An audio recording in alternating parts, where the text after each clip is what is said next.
Meus irmãos, quero cantar um louvor com vocês antes de nós iniciarmos. Eu quero que você reflita na letra deste louvor, porque ele é muito especial para nós, né? Nós cantamos ele muitas vezes e não meditamos na letra desse louvor, né? Vamos cantar juntos então? Vamos ver se eu pego a altura.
Agora e medite na letra.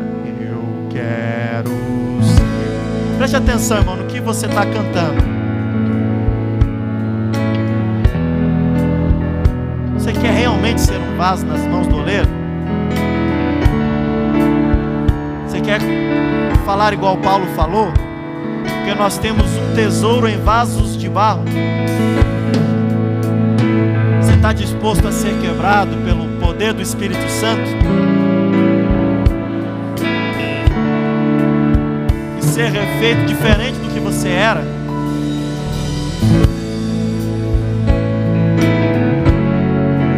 Quero ser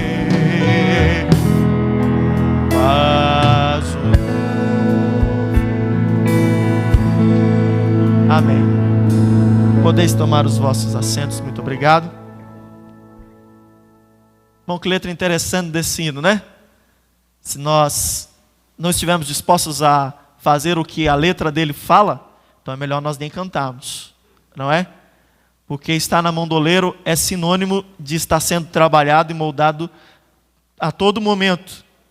O oleiro não tem o vaso, depois que ele termina o vaso, ele põe para a próxima etapa. O oleiro ele serve para fazer, refazer e destruir o vaso, né? E como Jesus vai dizer ao profeta, para ele descer à casa do oleiro e mostrar para ele o que ele poderia fazer ao seu povo, a nação de Israel. Será que nós teríamos essa ousadia de dizer: Senhor, faz desse vaso um vaso novo? Tornar esse vaso um vaso novo, irmão, requer a destruição do velho. E a destruição, ela traz consigo a dor, ela traz consigo o desconforto. Mas o oleiro é tão bom, esse oleiro que nós temos, ele é tão bom, que da destruição ele faz nascer algo muito melhor do que o que era antes. Então se nós nos achamos bons hoje, você imagina quando o oleiro nos aperfeiçoar, como ele quer fazer. Nós estamos aqui para ser aperfeiçoados. Irmãos, nós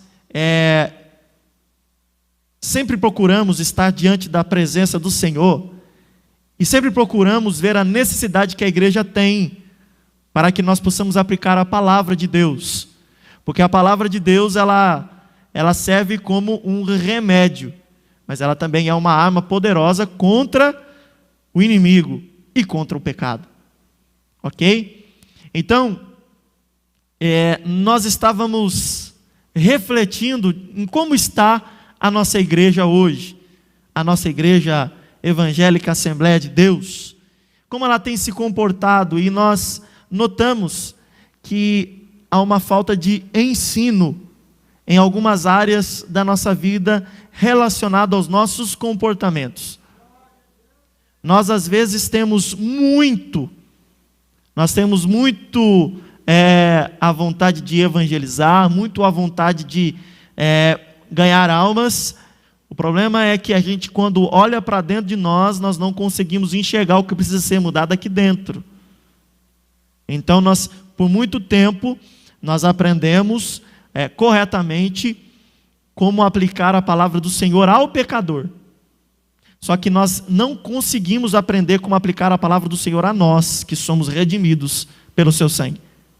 Nós temos dificuldade de admitirmos que nós somos pecadores. Extrema dificuldade de admitir que nós estamos fazendo errado. E nós precisamos melhorar. Nós não admitimos ser confrontados mais. Não admitimos. Quando nós somos contrariados naquilo que nós queremos, nós nos zangamos, nós nos aborrecemos, nós mostramos a nossa verdadeira natureza. E a nossa verdadeira natureza, irmão, infelizmente nós temos visto que ela não é a nova natureza de Cristo. A realidade é que nós estamos vivendo em um mundo em que o relativismo entrou dentro da igreja.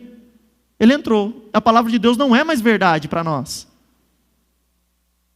Não é mais verdade para nós. Nós temos que admitir isso. Quando que a palavra deixou de ser verdade para nós? Quando nós vemos que ela está escrito, que a palavra de Deus está dizendo, que a palavra de Deus está contrariando algumas coisas e está incentivando algumas coisas, e nós fazemos o contrário. Coisa simples da nossa vida que nós não conseguimos mais aplicar. E se nós fôssemos elencar aqui, poderíamos falar uma série de problemas que a nossa igreja tem vivido, porque não mais se volta para a palavra, porque não admite mais, porque o culto de ensino é para o outro, mas não é para mim. Agora nós vemos igrejas que estão pujantes, que estão crescendo e crescendo e crescendo, na Assembleia de Deus ou outras denominações. Por quê? Porque o povo está se voltando para a palavra e querendo corrigir o que está errado. Não quer dizer, irmão, que nós vamos deixar de ser pecadores, não. Mas nós estaremos escondidos no Cordeiro Imaculado. O nosso Jesus Cristo nos esconderá e nos protegerá das astutas ciladas do inimigo. O problema é que nós estamos vendo o inimigo atingindo a gente, e em vez de empunhar um escudo para a nossa proteção, nós estamos nos desarmando e esperando que o inimigo venha e nos atinja. E o pior de tudo é que muitos têm servido de algoz para o inimigo. Tem ajudado o inimigo a fazer o trabalho dele dentro da igreja.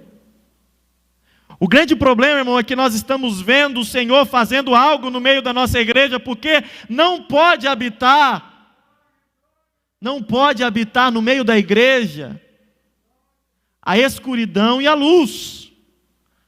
Não pode habitar a imundícia com a limpeza, a pureza com a impureza. E como Deus ainda vela pela igreja, pelo Espírito que habita no meio da igreja, o Senhor vai começar a fazer uma limpa na igreja. E não se assuste, irmão, se você vê coisas acontecendo e você falar, nunca imaginei. É o Espírito Santo trabalhando na igreja para mostrar que Ele é o pastor dessa igreja.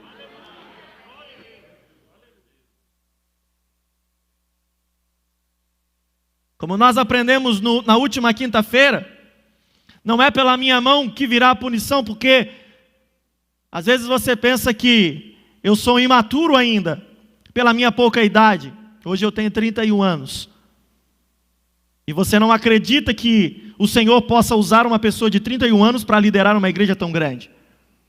Mas eu quero dizer, o Senhor não precisa de mim e nunca precisou. Porque o Espírito Santo, Ele tem liberdade para trabalhar nessa igreja. A porta não foi fechada para Ele agir. E nunca será fechada. Se alguém tentar fechar a porta para que o Espírito Santo haja, esse alguém pagará o preço. Porque ninguém mexe com a menina dos olhos do Senhor. Ninguém.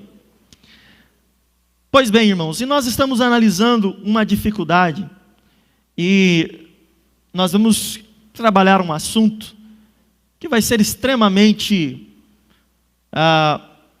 benéfico, porém vai ser incômodo para muitos.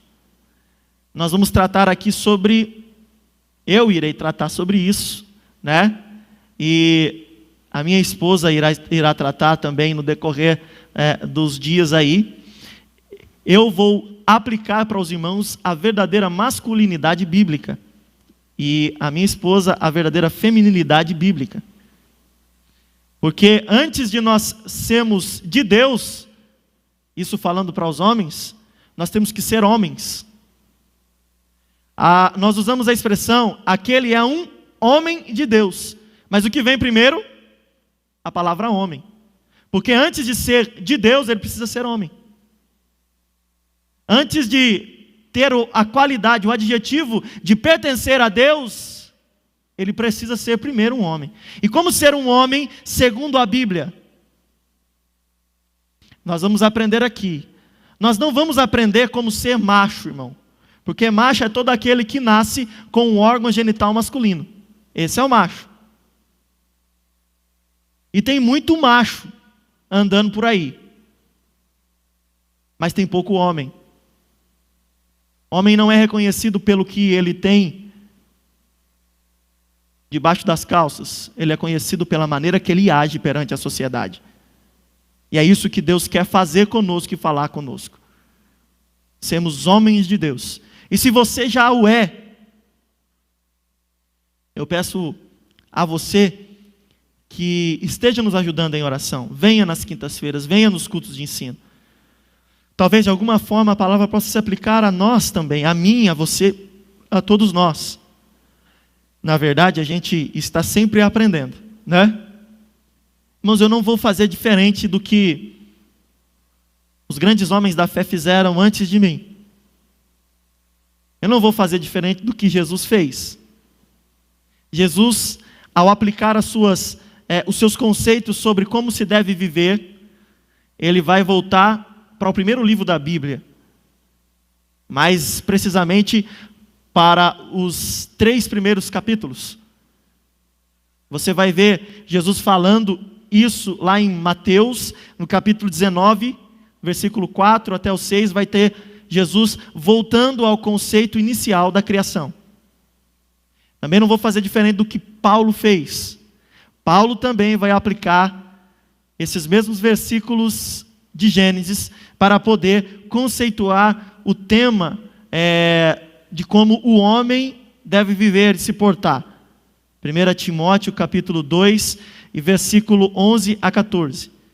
Você vai ver esses grandes homens, né? Primeiro Jesus, o maior de todos. Depois Paulo, o maior escritor do Novo Testamento. Voltando ao princípio de tudo, ao Gênesis, ao princípio da criação, para poder conceituar esses temas que são importantes.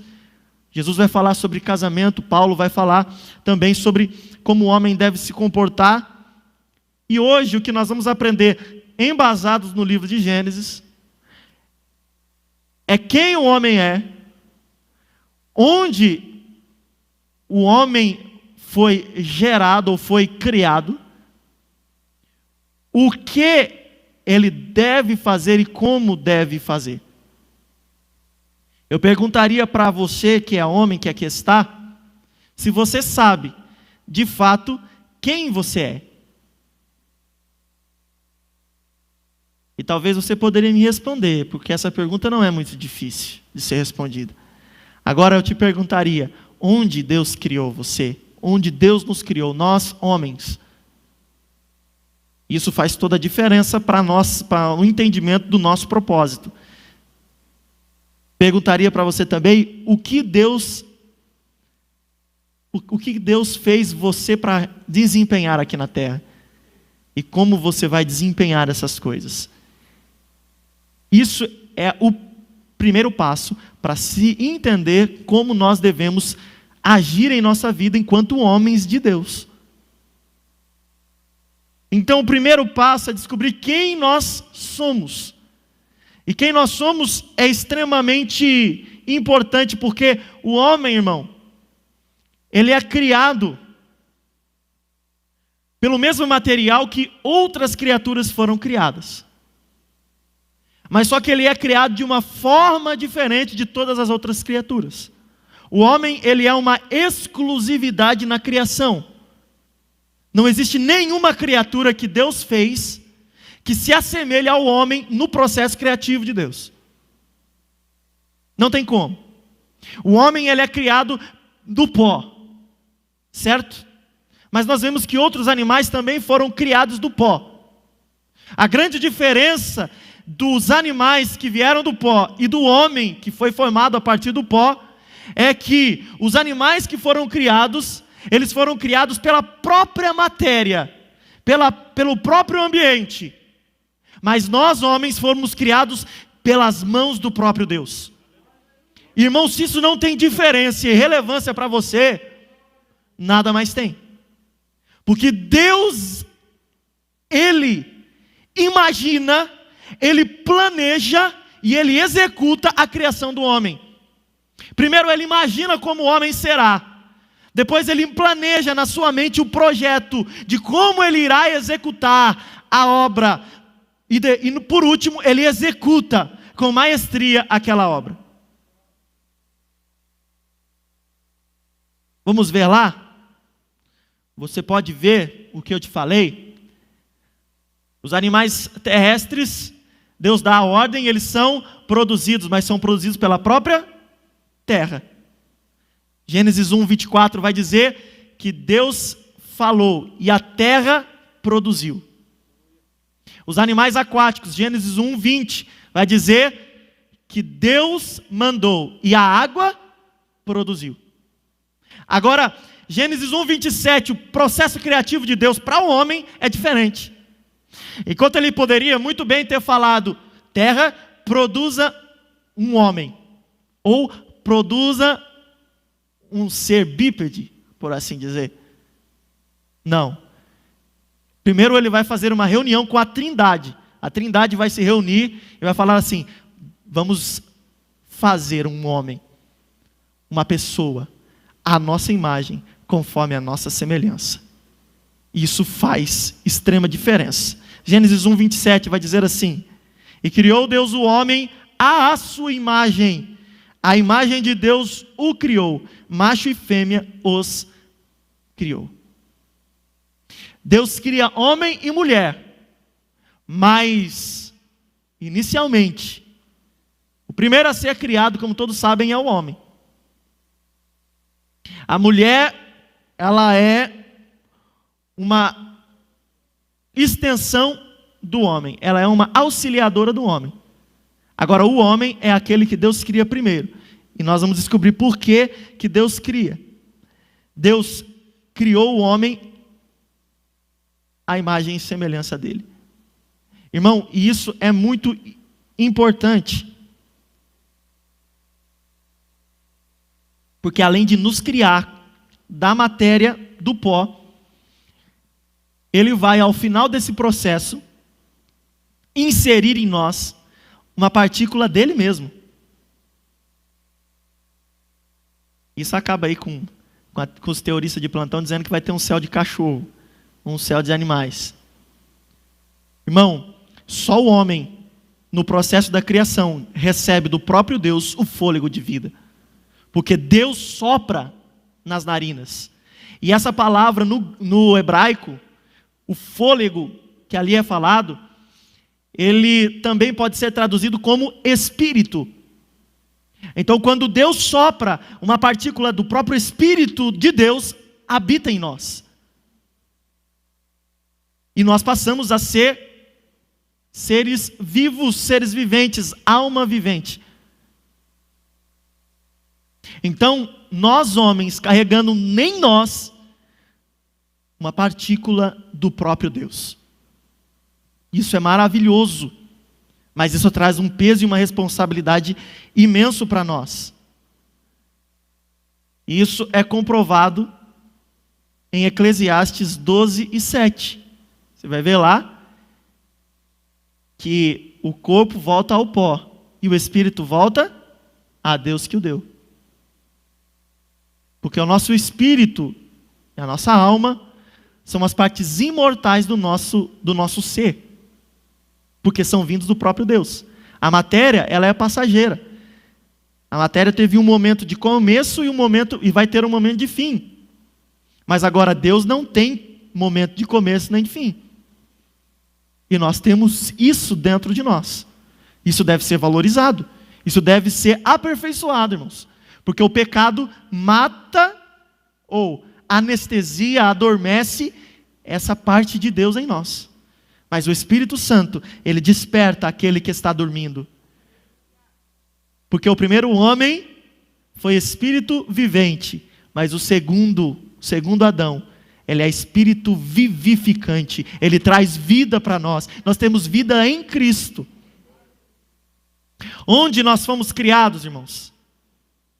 Preste bem atenção no versículo que vai dizer, Gênesis 2:8. Preste atenção e tente entender. Deus vai dizer o quê? Ou Moisés narrando vai dizer o quê? E o Senhor Deus plantou um jardim no Éden, na direção oriente, e pôs nele o homem que havia formado. O homem, ele não é feito no jardim, ele é feito para o jardim. Porque o homem não estava no jardim quando ele foi criado, porque Deus planta o jardim e põe o homem lá dentro. Tem duas lições nesse processo. Uma comprovada, inclusive, cientificamente. Eu vou ler para você a matéria de um cientista que afirma essa questão. Por o homem não ter sido criado dentro de um ambiente específico, o homem é o único dos seres viventes que tem a possibilidade de se adaptar aos mais diversos ambientes do mundo. Tem plantas, irmãos, que só sobrevivem em determinado lugar no mundo.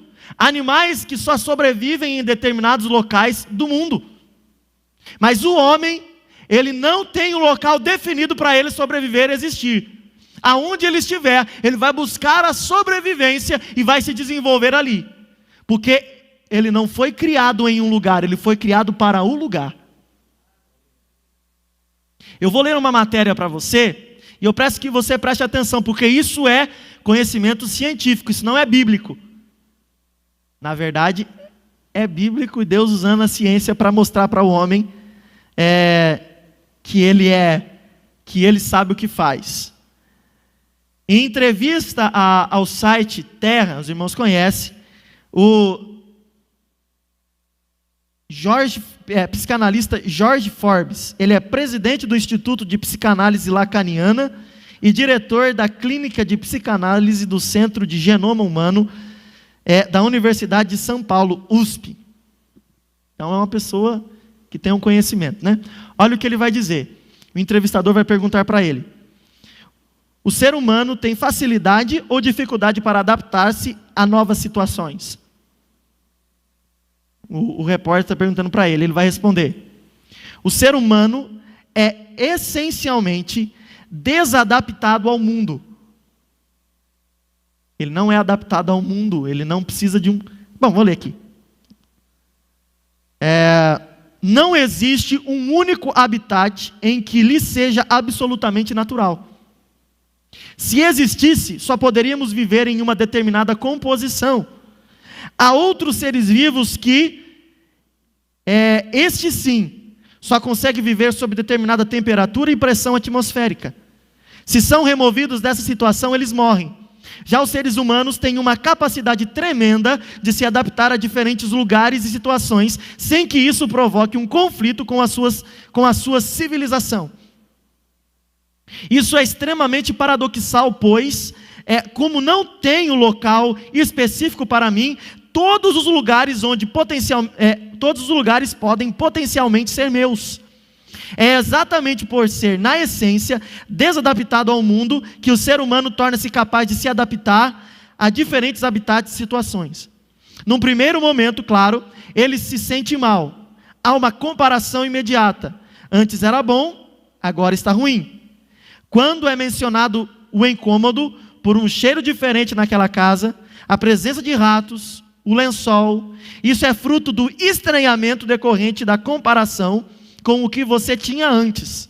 Mas se você não recusa esse lugar, esse primeiro momento, você invariavelmente vai se adaptar. Todo esse estranhamento pode ser superado se não há medo. Se não houver medo, a dificuldade de adaptação pode ser superada. O medo é o inibidor da curiosidade e recusa frente ao novo. Se vencemos o medo, abrimos um novo horizonte. Cientificamente comprovado que Deus cria o homem para viver no ambiente que Ele criou. Então o homem é diferente de todas as outras criaturas. Você tem que ver, isso e no homem, no sexo masculino, isso é mais acentuado ainda. Porque o homem, irmão, ele se adapta facilmente a qualquer situação. Seja comendo fruta, ou comendo carne, ou comendo só arroz, ou comendo só feijão, o homem tem essa facilidade. A mulher já tem mais dificuldade, porque a mulher é criada dentro do jardim. A mulher, ela também se adapta, mas com mais dificuldade que o homem. Isso não é... Tem mulheres, é claro, que têm mais facilidade. Isso é óbvio também. Mas a maioria das vezes você vai ver, conversa com pessoas que se mudaram de cidades, tiveram que voltar, e você vai descobrir o quê? Ah, minha esposa não se adaptou lá. Minha família não se adaptou lá. O homem vive em qualquer lugar. A mulher já tem mais dificuldade, porque ela foi criada dentro do jardim, dentro da perfeição de Deus, dentro daquele lugar que era lindo, belo e muito sugestivo, muito agradável para se viver. Ok? Consegue entender? Não. Estamos aqui para aprender, irmão, com a palavra. A segunda coisa que é mais importante do que a adaptatividade do homem, é mais importante do que isso, é que Deus coloca o homem no jardim, porque o jardim é o lugar criado por Deus para ele se relacionar com o homem, e aonde o homem vai trabalhar e vai produzir. Tem um objetivo para Deus criar o homem e colocá-lo dentro de um jardim. Porque é naquele lugar onde Deus escolheu para ele se relacionar com o homem e para que o homem produza ao ponto de a soberania de Deus, a glória de Deus seja espalhada ou seja disseminada por todo mundo através do trabalho do homem. Vou explicar para você de novo.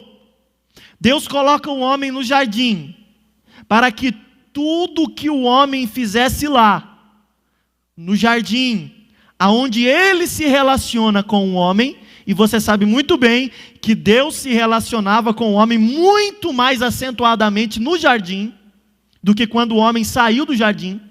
Isso é claro para nós, isso é nítido. Todos os dias Deus conversava com o homem, todos os dias Deus se relacionava no jardim que Ele criou e pôs o homem lá. Quando o homem sai do jardim em virtude do pecado, o relacionamento é interrompido e Deus não se relaciona mais da mesma maneira que se relacionava com o homem. Mas por que no jardim o homem está lá? Ele está lá para que ele possa, através do seu relacionamento com Deus, poder espalhar para todo o mundo quem de fato é Deus. O homem é aquele que se relaciona com Deus, irmão e irmã. Então, sendo o ser que se relaciona com Deus, ele tem a incumbência de espalhar, disseminar a glória de Deus na terra. Então, por isso que Deus o coloca no jardim. Se o homem não faz isso, o homem deixa de cumprir o seu propósito aonde Deus o colocou.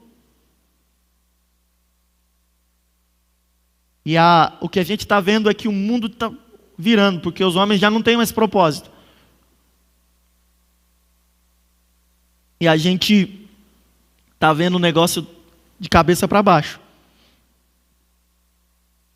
Nós devemos salientar que o local ideal para o homem é o jardim. O local ideal para o homem é o jardim. É onde Deus o coloca. Fora do jardim, a luta é constante. E você vai ver isso, né? Fora do jardim, a luta do homem aumenta. Os problemas do homem aumentam. O que isso vai dizer para nós, irmãos? Isso vai dizer para nós que o nosso local é onde o nosso Deus se relaciona conosco. É onde o nosso Deus está. É onde Deus nos coloca e nós devemos produzir ali para a glória dEle. Para a glória do nome dEle. E Ele vai nos estimular ao máximo no jardim. Agora,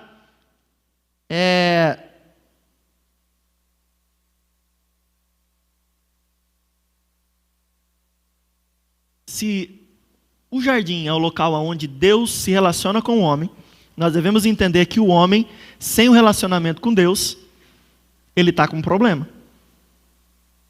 Ele está com um problema. Se o homem não se relaciona com Deus, irmãos, ele está disfuncional. Se ele está fora do local onde Deus quer que ele esteja, ele é disfuncional. Então, por isso que o homem não pode sair da presença de Deus. Por isso que o homem não pode deixar a presença de Deus. Por isso que o homem não pode sair do lugar onde Deus o colocou para produzir e para espalhar a glória dele. Nós somos responsáveis por mudar o mundo que nós vivemos. Mas nós não estamos fazendo porque nós não estamos no lugar onde Deus quer que nós estejamos. Agora, o que? Segundo passo.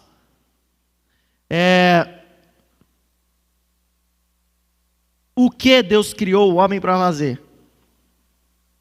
Gênesis 1, 28 vai dizer assim: e Deus os abençoou, e Deus lhes disse: frutificai e multiplicai-vos, e enchei a terra e sujeitai-a, e dominai sobre os peixes do mar, e sobre as aves do céu, e sobre todo o animal que se move sobre a terra. Nesse trecho nós vamos ver que o homem foi criado para fazer duas coisas: para ser servo e ser senhor. O homem, ele é servo e senhor. Servo do Deus que o criou e o ordenou que fizesse as coisas conforme a sua vontade. E senhor na criação. O homem, ele é responsável pela nomeação de todos os animais, inclusive da sua companheira. Quem dá o nome a Eva é o homem. Isso é o senhorio do homem na terra. Agora, quando o homem obedece, quando o homem se relaciona, quando o homem busca a Deus, ele faz o seu papel de servo. Então o homem, ele é servo de Deus, mas senhor na criação. E o que nós estamos vendo é que o homem tem constantemente, na verdade, ele fez isso já no começo, né, irmãos? O homem, ele tem a autoridade dada a ele. E ele, ao desobedecer o Deus que lhe deu autoridade, ele passa a autoridade para outro. Só que o homem não pode passar essa autoridade porque não é dele. Quem deu foi Deus. Ele passa a autoridade para o diabo. Só que a autoridade é de Deus. E por isso que Jesus vem e toma a autoridade do diabo. O mundo bagunçou quando o homem tira a autoridade dele e entrega a Satanás. Só que ele volta a ser reconstruído a partir do momento que Jesus toma a autoridade dele e fala: se você vem a mim, eu lhe darei a autoridade novamente. Por isso que muitos homens não conseguem exercer a autoridade, porque não é o problema não é o feminismo, o problema não é o machismo, o problema é a falta de autoridade que o homem transfere para o diabo, sendo que a autoridade foi dada a ele, mas Jesus recuperou essa autoridade para nós, e nós podemos pegar com ele, só que nós agimos da nossa forma, porque tomar a autoridade, para nós de novo, requer sujeição a Cristo, requer humilhação diante do Deus vivo, requer aceitar a Cristo como Salvador e Senhor da nossa vida. Aí a autoridade volta sobre nós. Por que você acha, irmão, que demônio algum pode com um crente cheio do Espírito Santo? Por que você acha, irmão, que quando o crente está cheio da presença de Deus, se ele colocar a mão sobre um enfermo, a enfermidade desaparece? Por que você acha, irmão, se um homem cheio do poder de Deus, se uma víbora o pica, nada acontece? Porque a autoridade da criação voltou a ser do homem em Cristo Jesus.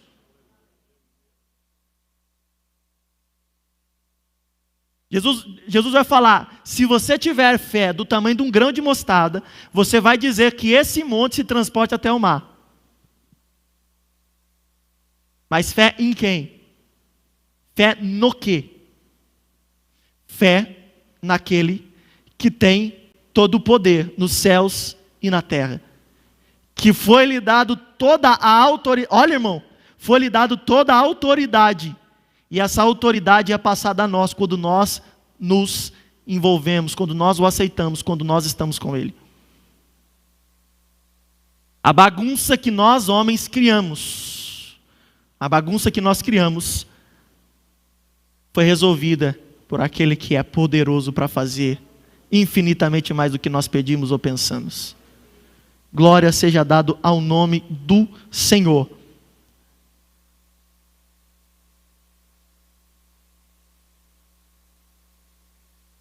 Então, o homem é servo de Deus e Senhor na criação. Agora, como que o homem vai aplicar tudo isso? Como que o homem vai aplicar aquilo que Deus quer para ele? Gênesis 2,15. E esse é o texto mais importante, talvez de hoje. Todos os outros são, mas esse tem um peso maior para tudo que nós vamos viver. Porque aqui nós vamos entender aonde está o problema do homem. Aonde o homem deixou de fazer a vontade de Deus. Gênesis 2,15 vai dizer assim: o Senhor Deus tomou o homem e o colocou no jardim do Éden para o cultivar e o guardar. Vamos, repete comigo aqui. Só essa última palavra. Colocou no jardim para cultivar e guardar. Vamos lá, 1, 2, 3 e para.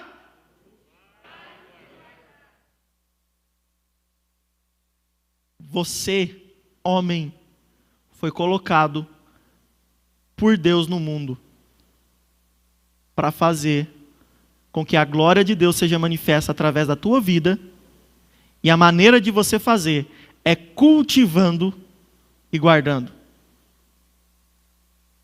Pastor, mas eu não sou jardineiro e eu não sou agricultor. Não tem problema, porque Deus já sabia disso, que nem todo mundo ia ser agricultor. Então Ele nos dotou de uma capacidade de trabalhar em qualquer solo. Lembra que eu falei para você que o homem não foi criado no jardim e ele tem a capacidade adaptativa para produzir aonde ele estiver? Pois bem, o homem, a finalidade, o homem consegue ser ou viver o potencial que Deus quer para ele quando ele cultiva e guarda. Mas como? No hebraico, a palavra utilizada para cultivar é a mesma utilizada para trabalhar, mas também é a mesma utilizada para servir. Isso subentende que o homem, quando ele cultiva, ele com o seu trabalho serve a outras pessoas. O homem, irmão, tem a obrigação de ser um produtor, um cultivador, um trabalhador que desenvolve alguma coisa.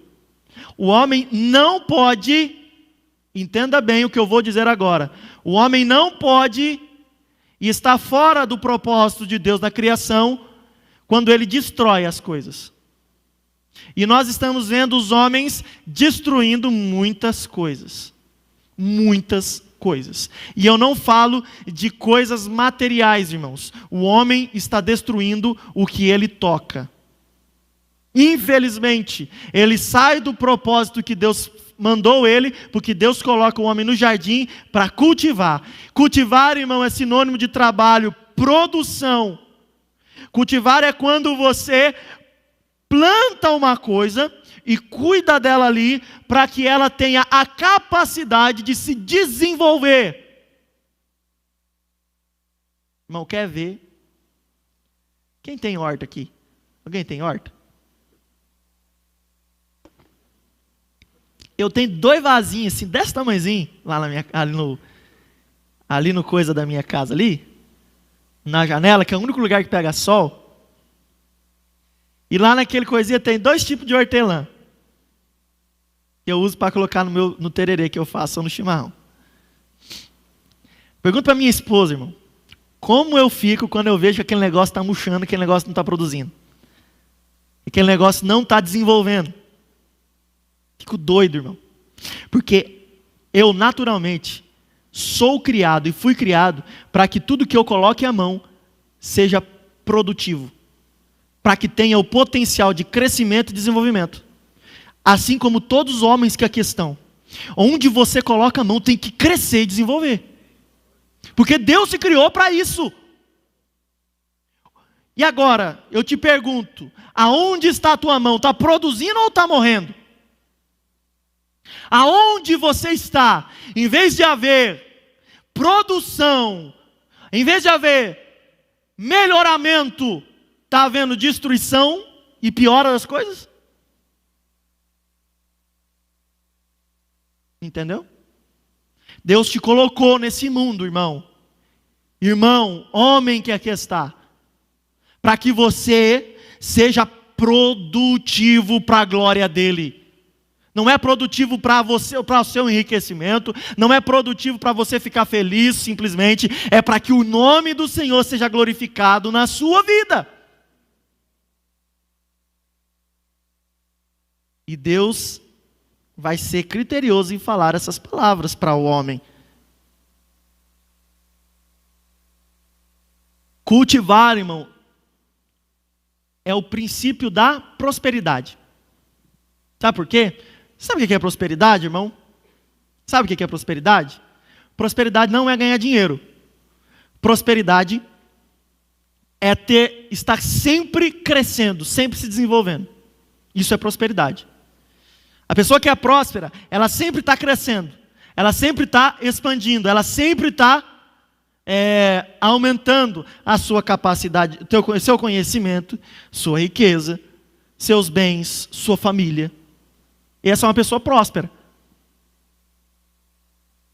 Então, o cultivo que Deus colocou para nós é uma das qualidades da prosperidade. Então Deus colocou a gente no mundo para ser próspero.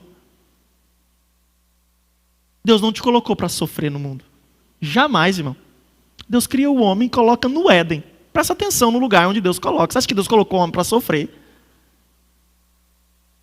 A consequência do nosso sofrimento não é Deus, irmão. É o pecado. É o pecado. Quanto mais nós estamos no pecado, mais nós sofremos. Mais nós sofremos. Mas quanto mais nós estamos em Cristo, mais nós temos alegria de vida. E é incrível isso. Sabe por quê? Porque Deus faz prosperar tudo na nossa vida quando nós estamos com Ele. Você pode não ser o homem mais rico da face da terra, mas você é o melhor pai, você é o melhor esposo, você é o melhor amigo, você é o melhor trabalhador, você é o melhor chefe, você é o melhor empregado, você é melhor em tudo, porque Deus te constituiu para ser próspero.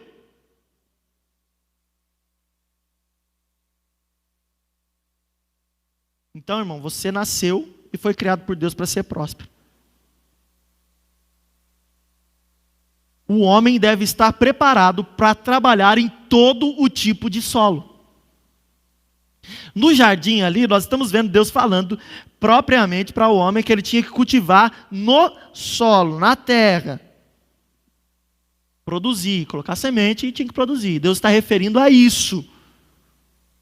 Mas ele dotou o homem para ser produtor em qualquer tipo de solo que ele trabalha. E eu não estou falando só de solo material, irmão. O homem tem que ser produtor também no solo emocional. O homem tem que saber trabalhar no coração das pessoas. Existe nos anos, rapaz, a partir dos anos da Primeira Guerra Mundial para frente e tal, criou-se um conceito entre os homens que você suprir a necessidade emocional ou suprir a necessidade emocional da família é papel da mulher.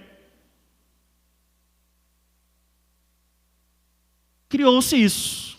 E muitos pensam que o trabalho dele, que ele só tem que prover o sustento da família. Mas Deus colocou os homens para ser os principais provedores também na área emocional. E por isso que tem dado tanto problema, irmão. Por isso que você está vendo muita gente doente, muita gente sofrendo, muita coisa acabando. Porque o homem, ele tem que trazer a total provisão para o lar. E não é só dinheiro. Não é só dinheiro. Ele tem que trazer o apoio emocional para a esposa, mas também o apoio emocional para os filhos. Irmão, olha o problema que é quando nós nos deparamos com pais que não trazem o sustento da necessidade emocional dos filhos. Os filhos criam complexos imensos com paternidade e criam complexos com a questão marital mesmo. Não tem referência de como ser um marido e como ser um pai. Porque faltou o pai suprir o que ele precisava, deu um bom estudo, deu uma boa condição, deu tudo. Mas emocionalmente ele sempre esteve distante. Irmão, isso não é coisa do século 21, isso é coisa bíblica. O homem deve ser o provedor de tudo no seu lar e também emocionalmente ele deve prover as coisas. Por isso que Deus te deu a capacidade, homem, de trabalhar em qualquer solo. Você trabalha em qualquer solo. Você trabalha no coração da sua família. Você trabalha no sentimento, no coração da tua esposa. Você trabalha no coração do teu filho, da tua filha. Você trabalha também no coração. E quando você começa a trabalhar nesse coração, se você coloca a mão, começa a produzir coisa boa. Só que é difícil de desconstruir o que anos e anos construíram na sua mente. Porque sempre você foi ensinado que homem não deve voltar atrás e pedir desculpa. Você sempre foi ensinado a fazer isso. Você está condicionado por uma ideologia que colocaram na sua mente. E isso é mentira. O homem, ele deve ser inteligente, emocionalmente, para poder suprir a necessidade da família.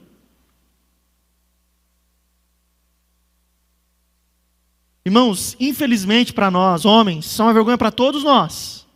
Tem pais que já nem conversam com os filhos mais. Faz quanto tempo que você não conversa com teu filho? Faz quanto tempo que você não fala com teu filho? E você é o responsável por cultivar aquele coração. Você é o principal responsável. Deus não deu esse trabalho para a mulher, para sua esposa, para sua mãe. Deu para você. E você não tem cumprindo o desígnio de Deus para a sua vida. Está falhando. Você está errando. Você está descumprindo o propósito de Deus. Mas vamos continuar? Outra coisa que Deus vai falar é, além do cultivar, o guardar. E o guardar, irmão, significa proteger. O homem deve lutar para proteger aquilo que está sobre a sua posse. E isso nós temos de natural. Isso é nosso, irmão. Isso é mais um pouquinho mais fácil de a gente entender e assimilar. Porque quer ver você sair da casinha e mexer aquilo que é teu, não é verdade? Fala o que quiser, mas não fala mal da tua família. Fala o que quiser, mas não fala mal da tua esposa, tal. Você pode até fazer umas coisinhas erradas lá, mas ninguém pode, os outros não podem. Só pode você, né? Deus dotou a gente dessa missão, objetivo de vida, nós devemos proteger. Porque sem proteção, irmão, você lembra lá o que fala em Lamentações? Não, Cantares, né? Cantares, né? Que fala que a gente tem que ter cuidado com as raposas e as raposinhas, né? Isso é dever do homem, matar as raposinhas, que vai atrapalhar o desenvolvimento da vinha, o desenvolvimento daquilo que ele está produzindo. Matar as raposas grandes, matar as raposinhas, matar tudo. Porque ninguém pode tocar naquilo que está debaixo da sua proteção. Você tem essa missão de proteger aquilo que Deus colocou para você proteger. E essa qualidade de guardar, de proteger, ela não é só nossa, nós vemos isso muito no nosso Deus. Vamos ler? Eu já estou quase terminando, irmãos. Salmo 121. Nós somos criados à imagem e semelhança desse Deus, né? Olha só o que o salmista vai falar no Salmo 121. Vou ler todo com você para você entender que isso não é particularidade só do homem. Deus também é assim. Na verdade, ele simplesmente imprimiu em nós uma qualidade que é dele. Olha lá, Salmo 121 vai dizer assim: elevo os olhos para os montes, de onde virá o socorro? O meu socorro vem do Senhor que fez o céu e a terra. Não deixará o teu pé, aquele que te guarda não dormirá. Olha só, certamente não dormirá, não dormitará, nem dormirá o guarda de Israel. O Senhor é quem te... O Senhor é a tua sombra, à tua direita. O sol não te importunará de dia, nem a lua de noite. O Senhor te guardará de todo mal. Ele guardará a tua alma. O Senhor guardará a tua entrada e a tua saída desde agora e para sempre. É prova mais do que suficiente que Deus nos colocou essa mesma função. Deus guarda, irmão, aquele que está debaixo do cuidado e da proteção dele. Quem está debaixo da proteção do Senhor está guardado. E quem está debaixo da tua deve estar também. Porque quando você não consegue guardar pelas suas limitações, pelas minhas limitações, Ele guarda para a gente. Por isso que Deus, irmão, é chamado de pai e não de mãe. Porque Ele guarda, e guardar é função do homem.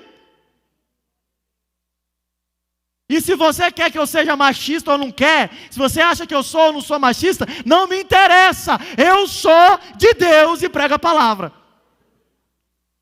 Porque hoje, se falar uma coisa dessa, dependendo do ambiente, vão falar que vão apedrejar. Mas eu não tenho nada para perder mesmo. O que eu tenho para perder?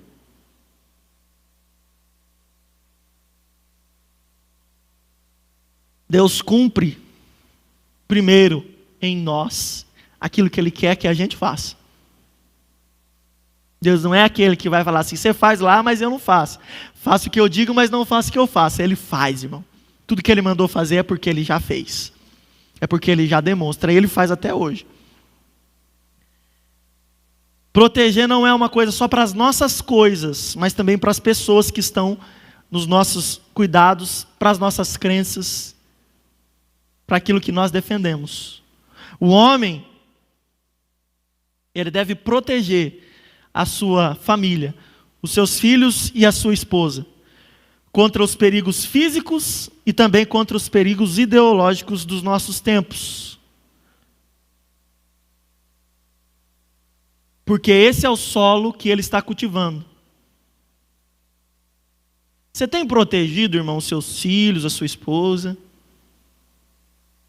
Você tem protegido, não só fisicamente, mas emocionalmente? Você tem causado mais estrago? Deixado vulnerável? Eu aprendi com a minha avó. Vou contar esse testemunho para vocês. A minha falecida avó, ela me deu uma lição de moral que eu nunca mais esqueço na minha vida. Um certo dia, eu ainda era jovem, saindo da adolescência, assim, sabe? E eu já namorava com a minha esposa. E um dia, nós estávamos brincando, sei lá o que nós estávamos fazendo. E ela me viu, nessa brincadeira, puxando o cabelo da minha namorada, hoje minha esposa. Ela me chamou e falou: você nunca mais faça isso com a sua namorada. Hoje ela é sua namorada, amanhã ela será sua esposa. Você deve protegê-la e não expô-la. Pensa num tapa, irmão. Daquele que dá no pé da venta e fica fazendo... Foi desse jeito. Você pensava que a minha avó não batia em mim também, né? Batia mais em mim do que vocês, eu acho. E ela falou isso para mim. Você tem a obrigação, como homem, de proteger aquela que hoje é sua namorada, mas amanhã vai ser sua esposa. Você não pode expor ela ao ridículo. Você não pode fazer essa mulher passar vergonha em nenhuma área.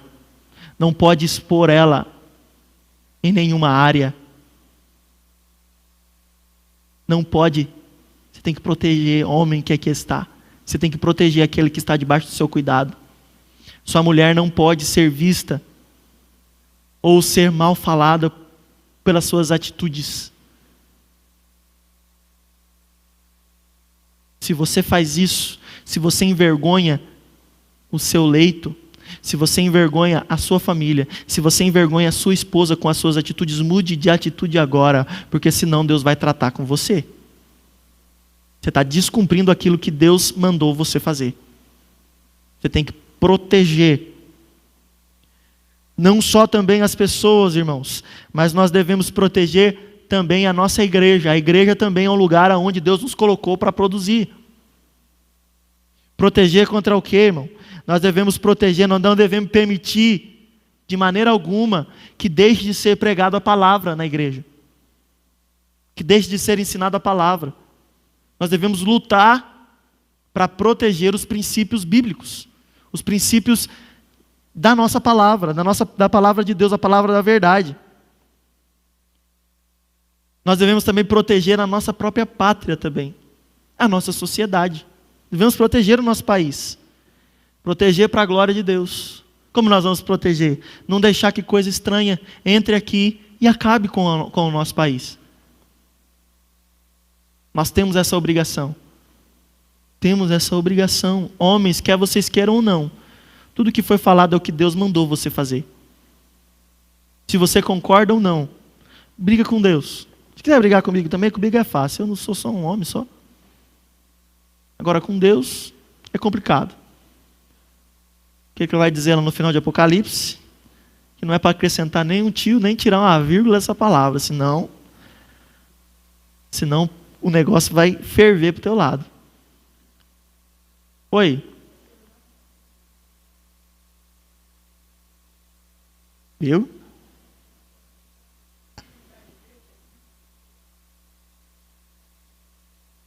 Se nós erramos, irmãos, se as coisas estão indo errado, eu vou dizer para você com todas as letras, a culpa somos de nós, homens. Nós somos a autoridade que Deus colocou para regular e para glorificar o nome de Deus aqui na terra. A mulher para nos auxiliar. A mulher não foi feita para ficar debaixo do nosso pé, irmão. A mulher foi feita para ficar do nosso lado, nos auxiliando. Isso aí não é minha matéria. Isso não é a minha parte. Mas eu quero que você entenda. Que você entenda que Deus quer fazer uma obra na sua vida. Que Deus precisa mudar a história da nossa cidade, no nosso país, do nosso mundo, através de você, homem, que aqui está. E você vai ser o responsável pela revolução desse país. Por que a Assembleia de Deus, irmão, não tem pastora?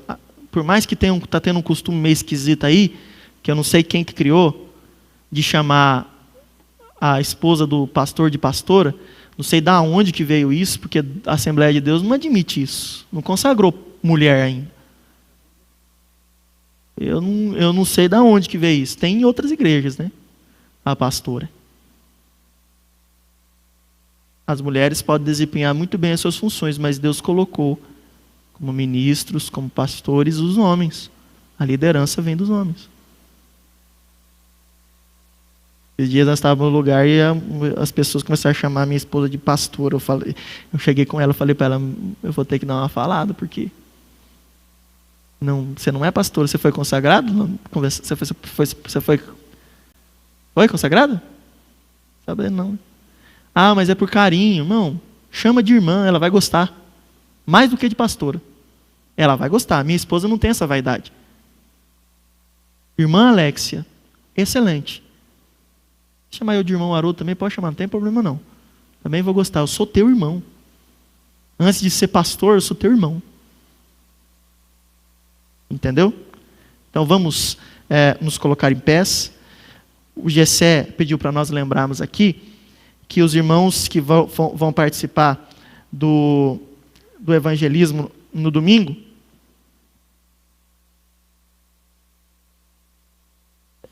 levarem aqueles blocos de anotação. Você tem lá, nós vamos levar também. Né? Aquele bloquinho, né? Que tem lá. Isso. Ficha de conversão. É para você ter na mão, quando as pessoas aceitarem a Jesus, você já pegar os dados dela. Tá bom? Leva lá e vamos ajudar nos cultos evangelísticos e no culto à noite. Nós estaremos saindo daqui no domingo às 13 horas, certo? Estaremos indo em direção lá a Martinópolis. E também, mas nós já estaremos lá durante todo o dia, irmão. De manhã já estaremos com o nosso mutirão social lá. Tem um monte de gente lá para trabalhar. Tem cabeleireiro, tem psicólogo, advogado, tem gente. Graças a Deus, eu fiquei feliz de ver tanta gente trabalhando para a glória de Deus, irmão. E vai ter gente trabalhando lá. Nós estaremos lá já, servindo ao Senhor desde a manhã. A partir das 9 horas da manhã nós vamos começar, vamos até a tarde. Enquanto os irmãos vão estar evangelizando, os profissionais vão estar trabalhando, né, para atender o povo. Nós já conseguimos, irmão, faltou uma, não vai faltar não, amanhã vai chegar, ou hoje ainda, 49 cesta básica. Depois, se você quiser, na verdade tem 50, é que uma não é o padrão que nós queríamos, mas já tem as 50. Depois, se você quiser ali, tá, elas já estão montadas ali, tá? As 50 cestas básicas. Se quiser ver, mas Deus vai nos abençoar lá em Martinópolis neste domingo. Vamos orar também pelo irmão Valdeci Rodrigues dos Santos. Ele sofreu um infarto. De onde ele é?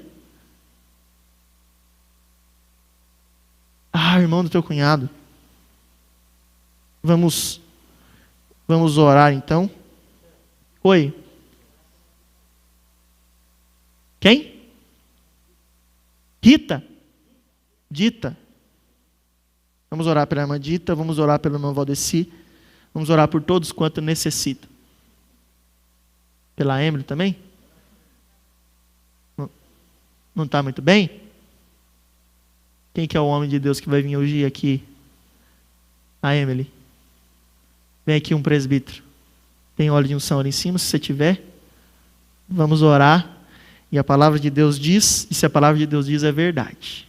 Deus vai curar ela aqui hoje a partir desta oração e dessa unção. Eu acredito, irmão. Não duvide de Deus, não. Nenhum detalhe. Vamos orar? Senhor Deus maravilhoso Pai, nós te agradecemos por este culto, nós agradecemos por este dia, nós agradecemos por este momento. Deus, que nós possamos consertar, nós homens, consertar o nosso caminho, para que o Senhor possa nos usar para transformar o nosso mundo. Pai querido, nós sabemos que o mundo vai de mal a pior, mas nós vamos levar a Tua palavra e resgatar as pessoas do mundo para levá-las ao Senhor.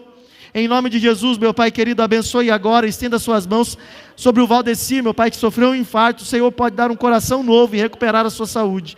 Também a irmã Dita, meu Pai, ali do Alvorada, fique com ela, ajude, recupere a sua cirurgia, recupere, meu Pai querido, nesse procedimento. Também a irmã Janete, meu Pai querido, cura ela, cura a irmã Tianinha, Senhor Jesus, cura os nossos irmãos. E agora, nós pedimos que o Senhor cure a irmã Emily Radassa, meu Pai, em nome de Jesus. Nós repreendemos a enfermidade pelo poder que há no Teu nome e a autoridade em nós, ó Pai querido, a nós dada pelo Senhor. Fica conosco, é o que pedimos e Te agradecemos. E que o amor de Deus, a graça do nosso Senhor Jesus Cristo e a comunhão do Espírito Santo estejam com todos hoje e sempre, que todos digam: Deus te abençoe, meu irmão. Até mais.